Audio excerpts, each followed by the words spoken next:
Tenemos que hablar de la crisis de la Iglesia y qué tenemos que hacer. Puede parecer que es un tema delicado, un tema triste también en algunos aspectos, indudablemente, pero también es un tema que nos anima, que nos incita, que nos pone en lo que es nuestra historia en este mundo, que es como un reto, ¿verdad? Nosotros vivimos dentro de una novela, vivimos dentro de un escenario, vivimos dentro de un argumento que se va desarrollando, donde está presente, que al final es la historia de la salvación. Y ahí es qué nos toca hacer. Ver que algunas cosas están mal, en realidad es una especie de compromiso mayor para ver qué hacemos. Entonces, esto lo iba a desarrollar primero, pues, qué dificultades hay de tipo general. Después, qué dificultades había históricamente en un proceso de descristianización de Occidente, que vamos a detallar un poquito. Y después, cómo reaccionamos, qué podemos hacer. Esto es el esquema que voy a seguir.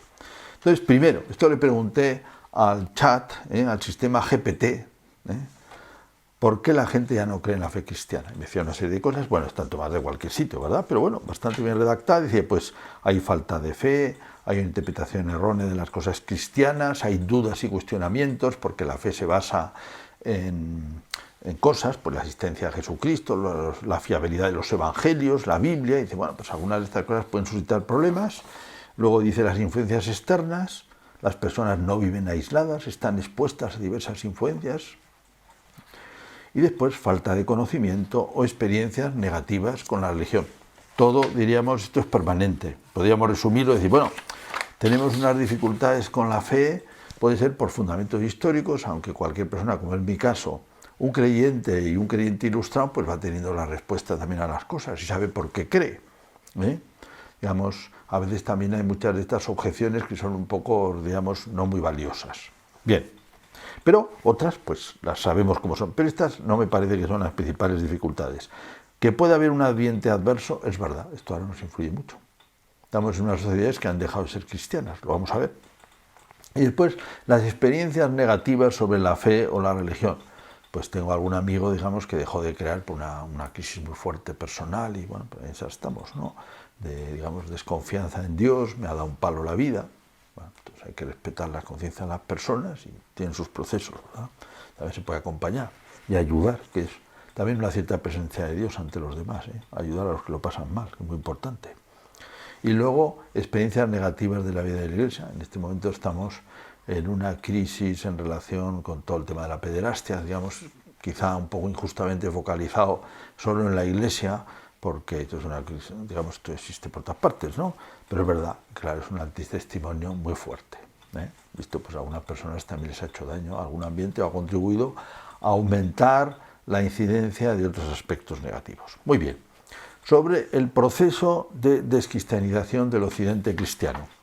Bueno, a mí se me ocurría primero recordar que el oriente cristiano, que era mucho más cristiano que el occidente, mucho más antiguo, porque se expandió primero el cristianismo por ahí, pues ha sido, digamos, eliminado, se podría decir suavemente, por el mundo musulmán.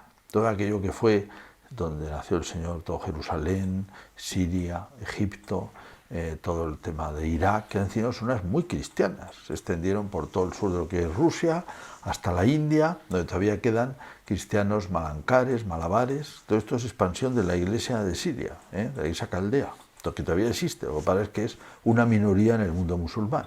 Y además, con todo el tema del califato lo ha pasado fatal, ha disminuido los números, han emigrado, quedan muy pocos cristianos por ahí, había varios millones, quedan 10 millones de coptos en Egipto, Eritrea, Abisinia, era el cristianismo antiguo.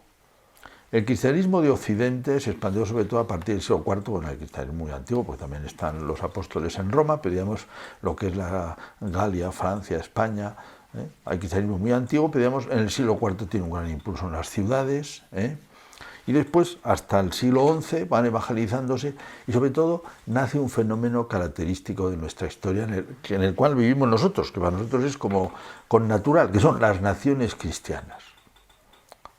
Europa está llena de naciones que han sido cristianas y que todavía son de alguna manera, lo son de alguna manera, han sido oficialmente cristianas. Claro, eso no se cambia en 2 días, no se creó en 2 días y no desaparece en 2 días tampoco.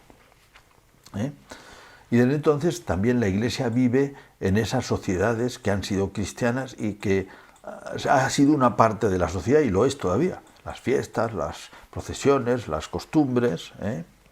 Hubo una gran ruptura protestante, que es un tema muy importante en Occidente, que tiene que ver también con lo siguiente.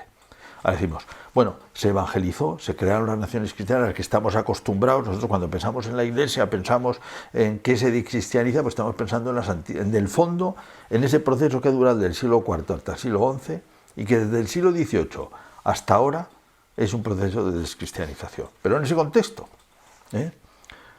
primero un proceso político, descristianización, digamos, político, un proceso cultural, un proceso también religioso que tiene que ver también con la situación de la Iglesia. Vamos a verlo rápidamente. El proceso político sería contar la historia de Europa en los últimos 200 años, ¿no?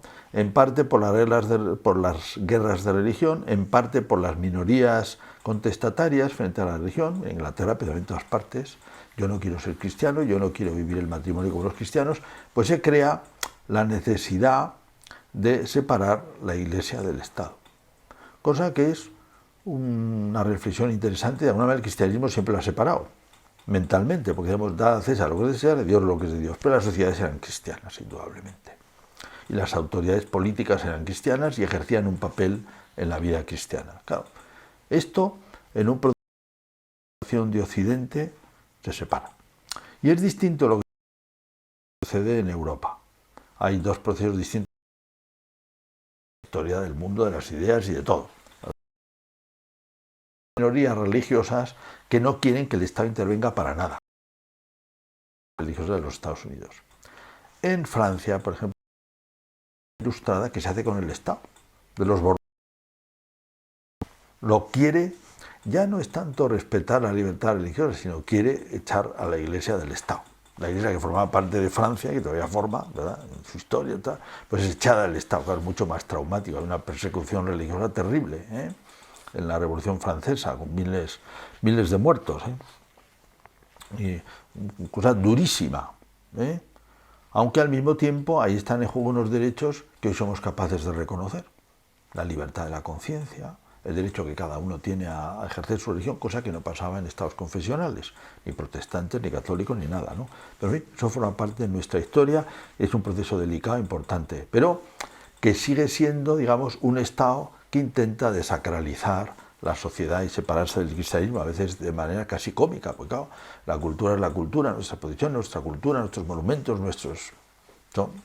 ahí hay 800 años, 1000 años de cristianismo, es inevitable, o mucho más, 1600 años, cuando estamos en las ciudades, por ejemplo, de España. Lo más antiguo que se ha hecho en todas partes ha sido la misa, no hay ninguna costumbre en ninguna ciudad que sea más antigua, se podría decir, que la celebración de la Eucaristía, que lleva muchos sitios, 1600 años, 1700, bien, eso es la secularización política. Pero en estos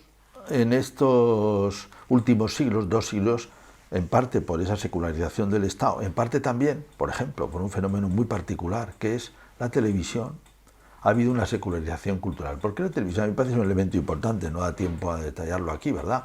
Pero, claro, una parte de la tradición cristiana que se daba, digamos, en todo lo que es, vamos a decir, el mundo agrícola, el mundo del campo, que era tradicionalmente cristiano en casi todas partes de Europa, pues, de repente, las familias, el ambiente de la familia ya no consigue transmitir la fe, porque la transmite la televisión. La televisión transmite cómo hay que ser, qué es la persona normal, cómo vive, digamos, rompe el mundo cultural antiguo, con otras muchas cosas, pero me parece un elemento muy relevante de los años 60, además, cuando está en manos de un Estado que quiere secularizar, pues más todavía, ¿no? Que, digamos, hace una televisión educativa en ese sentido. También la educación pública, también, digamos, son procesos en los estados seculares, en los estados liberales, que, luego también socialistas, que quieren secularizar, hacer una acción secularizante importante, que tiene aspectos legítimos y me parece a mí aspectos no tan legítimos, pero en fin, no los podemos detallar todas. Después, en este proceso de secularización en las naciones europeas, tiene sin duda un papel importantísimo la crisis posconciliar. Es decir, la Iglesia va al concilio precisamente para renovarse ante el mundo moderno, pero lleva dentro unas tensiones que en la aplicación del concilio se desatan. Una aplicación de, digamos, pues, falta pues de secularización, de secularización, una aplicación también pues de influencia comunista muy grande que hay en esos momentos y que descentra muchas cosas. Entonces, de hecho, se produce una crisis muy notable y, digamos, afecta de una manera muy determinante, no podemos detallar todos los aspectos de la crisis ahora, pero afecta de una manera muy determinante a las instituciones religiosas y, por tanto, a los colegios. Antes hemos dicho, el campo se seculariza un poco pues, con la industrialización, pero también con la televisión. Acaba desapareciendo la transmisión automática de la fe por la sociedad y por lo que hacen los padres, ¿no? Y ahora, con las élites general y la burguesía que se ha educado en los colegios religiosos, pues resulta que las órdenes religiosas están en crisis en los años 80, hay un bastante lío también de fe y de defecciones y que dejan, bueno, entonces dejan de transmitir la fe, en gran parte, ¿eh? Lo que era antes, digamos, un asunto capital de la transmisión de la fe. La fe se transmitía en las sociedades estas cristianas, se transmitía porque la transmitía por todos los lados, el ambiente, las fiestas, la cultura, las costumbres. En el campo, pues digamos, pues las familias, y en los colegios más ilustrados, pues en las sociedades, en las ciudades, pues los colegios. Eso en gran parte, ¿no? Así ha sido, digamos así, numéricamente. Claro, todo esto, digamos, ha entrado en crisis. O sea, que se produce de repente en unos años que van, vamos a decir, desde los 70 hasta el día de hoy, 50 años, un proceso de secularidad muy potente, que hace que las sociedades, de hecho, ya no sean cristianas, aunque tengan tanta tradición y tanta inercia cristiana, porque las cosas son procesos de siglos estos. Y además se dan con constantes renacimientos. Porque claro, como hay tanta base cristiana, pues hubo la Revolución Francesa, pero en el siglo XIX hubo cantidad de cosas que pasaron en Francia de renovación religiosa, muchísimo, y de fenómenos religiosos, de instituciones religiosas, de educación religiosa, muchísima cosa. Y hoy, en medio de todo, pues también hay, aunque uno ve los números y dice, bueno, aquí ha habido realmente una secularización que afecta mucho más a lo que eran las naciones cristianas, que es un mundo que en gran parte ha desaparecido. Pero no del todo, porque la inercia cultural tiene mucha fuerza. No han desaparecido las catedrales tampoco, ¿no? Bueno, entonces, claro, ¿qué hacer? Hay una primera reacción, diríamos, que se entiende, pero claro, hay que tener cuidado con ella, que es decir, bueno, desde aquí hemos fallado, hay que hacer un corte. El año 58, que murió Pío XII, todo lo que viene después hay que cortarlo y se acabó. Que es ciertamente una de las posturas con las cuales nos encontramos. Que es, digamos, un apoyo a la tradición, una vuelta a la tradición. Pero claro, hay que hacer, esto no se lo podemos discernir ahora en 5 minutos, ¿verdad? Pero hay que tener una idea de lo que es la tradición, porque si no nos vamos a confundir, ¿eh? Hay que saber que la tradición, desde un punto de vista cristiano, es la misma Iglesia. La Iglesia viva es el cuerpo de Cristo, que ha permanecido en la historia y ha conservado su identidad. Entonces, claro, una persona, por ejemplo, que diga, hay que conservar la tradición y por conservar algún aspecto de la tradición se separa de la Iglesia, pues se ha separado de la tradición.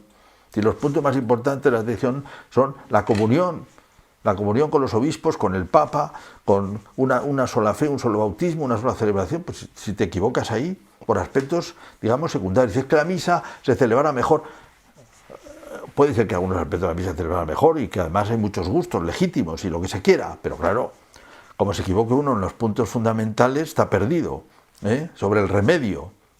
Hay que hacer bien el diagnóstico, porque si no, no se puede remediar bien. El problema no está en el cambio, que además hay que matizarlo, del ordinario de la misa. Está en muchas otras cosas. Pues hay que hacer bien el diagnóstico, porque si no, no podemos arreglar. Lo más importante que transmite la Iglesia es la vida y la palabra de Jesucristo. Que la Iglesia es cuerpo de Cristo, no se puede, esto forma parte de la fe, no se puede desconocer esto, ¿no? El Señor está en la Iglesia, el Espíritu Santo es el alma de la Iglesia. No quiere decir que cada uno de nosotros como eclesiásticos seamos el alma de la Iglesia, eso no es verdad. Pero en esta Iglesia, con todas sus limitaciones, está el Señor, está el Espíritu Santo, eso forma parte de nuestra fe. Las demás cosas necesitan sus matices y digamos hay muchas cosas legítimas de gustos y también que después esto llega mejor a la gente, pues muy bien. En la pastoral caen muchas soluciones. Digamos, todo esto es un mundo que con esta alusión lo dejamos. Bueno, entonces, ¿qué hacer? Claro, en épocas de crisis, como es la nuestra, primero hay que ponerle un marco a esto, ¿verdad? Pero ¿qué hacer? Bueno, ¿qué tenemos que hacer nosotros? Lo primero es acordarse que la Iglesia, lo hemos dicho, es una cosa del Espíritu Santo. La eficacia de la Iglesia es del Espíritu Santo. Nosotros no somos los protagonistas, no vamos a arreglar esto nosotros, ¿no? Sí que tenemos una misión, porque ante un reto, como un cristiano, te dice, ¿y tú qué vas a hacer? Eso sí, una responsabilidad sí que tenemos. Pero claro, no podemos arrogarnos, también es una ventaja, es una expresión de fe, esto es una cosa de Dios. O sea, lo arregla Dios. Puede ser que se sirva de nosotros. Ahora nos toca, indudablemente, algo tenemos que hacer. Y eso honradamente lo tenemos que pensar en conciencia y ver qué hacemos. Eso es así. Pero, digamos, si vamos a pensar, lo primero es saber que no podemos ser los protagonistas. Esto es una cosa de Dios, también hay que rezar, porque si no rezamos, no vamos a sintonizar con ese cuerpo de Cristo. Entonces lo que haremos será lo que se nos ocurra. Después, la eficacia no es siempre visible, no se acomoda a nuestros criterios. Claro, la gran sorpresa de entrada es cómo nuestro Señor quiso arreglar el mundo muriendo en la cruz. Hombre, digamos, podía haber difundido de otra manera, podía haber hecho una sociedad más exitosa, podía haber sido... El Señor fue exitoso en muchas cosas, predicó muy bien, ganó mucha gente, encantó a mucha gente, movió a mucha gente, pero murió en la cruz. O sea que, tal y como es la historia de este mundo y la manera como Dios obra en este mundo, los mártires tienen un sitio, también los mártires del siglo XX. Antes hemos aludido a los mártires de la Revolución Francesa, con lo cual no queremos tampoco decir una especie de polémica con el mundo moderno, porque tiene aspectos legítimos, que reconocemos. Pero, dices, oye, murieron mártires por la fe. Y eso forma parte de nuestra tradición también. No una tradición contestataria, pero una tradición de fidelidad en todas las épocas. Eso sí. Bueno, me acordaba, al pensar en estos temas, leí hace ya muchos años, ¿verdad?, cuando Juan Pablo II visitó Perú, Vargas Llosa, este gran novelista, que en realidad es liberal, digamos, yo comparto muchas ideas liberales, ¿verdad? Mi abuelo fue liberal en Pamplona, alcalde, justamente ahora cuando grabo hace 100 años. Pero el valor de la democracia, el valor del respeto a las leyes, los derechos humanos, muchas cosas que están relacionadas con un liberalismo bien entendido. Pero, decía, pero digamos, él también está separado de la fe, más o menos, de la raíz cristiana, pero es polémico. Entonces, escribiendo en El País, decía, bueno, no piensen que esto se acaba, Cuando veía las multitudes con Juan Pablo II, esto no se acaba, porque aunque la Iglesia se reduzca, quedan elementos fieles capaces de volver a empezar. Pues eso tenemos que ser. No elementos fundamentalistas, no elementos locos, porque nosotros tenemos que respetar a los demás, asumir muchas cosas de los derechos humanos, evidentemente que además tiene una raíz cristiana, y queremos querer a los demás. Queremos ser fieles al Señor, no queremos ser fundamentalistas. Y entonces tenemos que respetar lo que el Señor nos mandó. Es muy útil pensar, bueno, en definitiva, ¿qué tenemos que hacer? Pase lo que pase. Así se hunda el mundo, ¿qué hay que hacer? Pues a mí me ha servido siempre pensar en los mandatos del Señor. Primero, haced esto en memoria mía, que es capital para la Iglesia, que es la celebración de la Eucaristía. Vimos, con esas legítimas diferencias que puede haber de gustos, de estilos, muy bien. Lo que hace falta es celebrarla bien y celebrarla en comunión con la Iglesia. Y haced esto en memoria mía. La Iglesia se hace con la Eucaristía. Esto casi es tan difícil de creer como que la Iglesia se hace con la cruz, porque es lo mismo al final. Pues digamos, la eficacia, ¿cuál es la eficacia de la Eucaristía? La eficacia será la prensa, la eficacia será el llegar a multitudes, la eficacia será convencer. Sí, pues el punto de partida es este. Estamos en una empresa sobrenatural. Recuerdo, San José María, ahora estamos en una empresa sobrenatural. Los medios humanos sí, los que legítimamente podemos poner, pondremos, pero hay que poner primero los que ha puesto el Señor. Haced esto en memoria mía, capital. Después, id y haced discípulos de toda la gente. Ese mandato que aparece al final en San Mateo, id y evangelizad a todas las gentes, haced discípulos de todas las gentes, enseñarles todo lo que os he dicho, bautizadlos y enseñarles todo lo que os he dicho. Eso es lo que hay que hacer. Lo dijo el Señor entonces, y esa llamada sigue interpelando a todos los cristianos. Oye, mucha gente no conoce al Señor, a ver qué haces. Primero, conócelo tú, y después, a ver qué haces. Y después, un tercero que es signo del cristianismo y también construcción de esa comunión que es la Iglesia, que es amar los unos a los otros. Amarlos. Entonces, el signo cristiano principal. Y además, si no hay esto, no hay verdad. Antes hemos dicho que una persona que puede haber perdido la fe porque se siente tratada duramente por Dios, por ejemplo, una de las cosas que hay que hacer, pues que descubra que lo tratas bien por amor de Dios, ¿no? Que lo tratas bien por amor de Dios, ¿eh? Eso tiene su importancia también. Esto es lo principal que tenemos que hacer. Amaos los unos a los otros, el gran testimonio cristiano, también un testimonio de que Dios existe también. O lo hacemos por eso que decía la Madre Teresa de Calcuta, lo hacemos por Jesús, ¿no? Lo hacemos por Jesús. Y digamos hasta el heroísmo, si puede ser, si no somos suficientemente buenos cristianos, ¿eh? Bien, me gusta mucho el testimonio, y me parece muy emocionante el testimonio del obispo Van Thuan, que era un obispo vietnamita, que fue nombrado obispo de Saigón poco antes de que los comunistas ocuparan Saigón, cuando cayó Vietnam. Entonces, claro, inmediatamente lo metieron en un campo de concentración. Había sido antes una persona, diríamos, exitosa, había hecho revistas, había movido muy bien sus diócesis anteriores, había tenido muchos grupos de cristianos, todo aquello se hundió absolutamente. Se quedó solo en un campo de concentración. A veces con cristianos que muchas veces estuvo absolutamente aislado y otras veces pudo convivir con otros cristianos y celebraba la misa como podía, tumbado por la noche. Oh, qué bonito, ¿no? A mí me parecía, mira, este hombre en un mundo que se ha caído, Vietnam, vale la pena rezar por Vietnam. Pues una nación cristiana que fue evangelizada por las naciones europeas, no lo he dicho antes, pensaba de haber hablado un poquito de esto, pero bueno, cómo creció el mundo cristiano. Pero allí este hombre puede hacer lo esencial, es decir, celebra con piedad, tumbado, con unas bolitas y una gotita de pan en la mano. Es un libro precioso que recomiendo, 5 panes y 2 peces. Y después, él tiene una preocupación evangelizadora. Les enseñaba a los carceleros, que andaban con mucho cuidado, claro, se los iban cambiando porque los deformaba desde el punto de vista comunista. Pero él, pues, da testimonio cristiano. Y luego también vivía la caridad con estos. Es una cosa que notan. Dice, es que unas personas que me hacen daño los odio. Pues amar a los enemigos, eso es camino cristiano. Dice, esto es eficaz desde el punto de vista humano. Esto es lo que Dios quiere, lo tenemos que vivir. Hay que celebrar, hay que evangelizar, hay que amar. Y esto, claro, no lo podemos hacer si no es con ayuda del Espíritu Santo. Cualquiera que se conozca ya verá lo difícil que es, ¿no? Hacerlo de verdad, celebrar de verdad, evangelizar de verdad, perdiendo la vergüenza. Bueno, no es que hay que hacer cosas estúpidas, pero sinceramente hay que hablar del Señor, tener esa preocupación. Y a veces dar la cara, pero dar la cara en mal plan, claro. Y la tercera, porque hay que amar a la gente. Y le pedimos tenemos que pedir al Señor un corazón grande, es así, ¿no?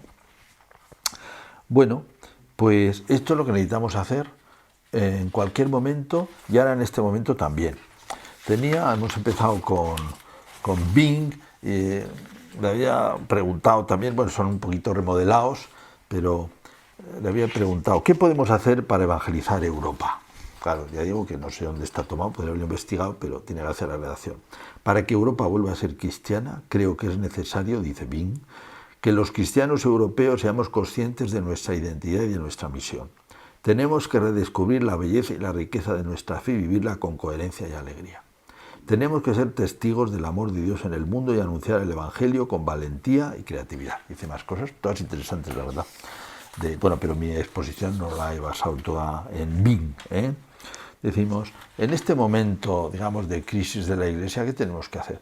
Pues cada época tiene sus oportunidades, tiene sus renacimientos, tiene sus cosas buenas. Tenemos que centrarnos en el Señor, tenemos que vivir en la Iglesia, en comunión, tenemos que escuchar cada uno personalmente lo que nos pide el Señor en conciencia, tenemos que ver qué cosas hay que sirven, porque qué cosas recibe la gente, pero siempre auténticamente, Nosotros no somos como unos vendedores de productos que digamos solo lo que quiere la gente, no, le vamos a vender qué producto, le vamos a dar auténticamente la vida cristiana, por eso no la deformamos. Pero sí, claro, nos damos cuenta, la gente, estamos en un momento más carismático también, precisamente porque desaparece la estructura institucional. Antes el rey se ocupaba de todo. En la Iglesia de España, en el 16 y 17, el rey es el más importante en la Iglesia, porque si hay un conflicto de obispos, interviene él, si hay una herejía, interviene él, y todo el mundo está esperando a que intervenga, además. Hoy todo ese mundo ha desaparecido. Pero también sucede que, sobre todo en las iglesias, las nuestras, las europeas, porque las americanas es distinto, mantienen su impulso de evangelización porque todavía han tenido zonas no evangelizadas. Aquí no. Aquí todo ha sido evangelizado y claro, necesitamos cambiar de costumbre, ser más carismáticos, más evangelizadores, y eso tenemos que buscar. Antes hablábamos del efecto negativo que puede tener en algún aspecto, pero indirectamente la televisión, no es que la televisión sea mala, es un instrumento de cultura. Por otro lado, pues dices, claro, ha dado una cultura, a veces una cultura no cristiana, a personas que solo tenían el catecismo mal dado a lo mejor, o poco dado, vamos a decir, no vamos a poner negativos. Entonces, claro, tenemos que crecer institucionalmente también, tenemos que llegar mucho mejor. Y ahora, por ejemplo, me parece a mí, hablando de pantallas, todo el tema de las redes es una oportunidad enorme. No es que sea la solución, también tiene sus aspectos malos, evidentemente, pero dices, se han desaparecido las fronteras culturales. Muchísima gente llega a cosas que no hubieran llegado nunca antes. Incluso un país como China, con todas las dificultades que tiene de permeabilidad cultural, pues está llegando el cristianismo de una manera que no había llegado nunca, a tantísima gente. Y lo mismo pasa, bueno, digamos, estamos en un momento creativo, estamos dentro de esta historia del mundo que es, hemos dicho al principio, una aventura, y la tenemos que vivir con alegría, con conciencia personal, con responsabilidad personal y efectivamente basados en lo fundamental. O sea, haced esto en memoria mía, id y evangelizad a todas las gentes, amaos los unos a los otros. Es lo que nos toca. Hay una crisis, siempre ha habido crisis. La nuestra está en estos contextos que hemos dicho un poco rapidísimamente. ¿Qué tenemos que hacer? Pues esto, tenemos que hacer esto.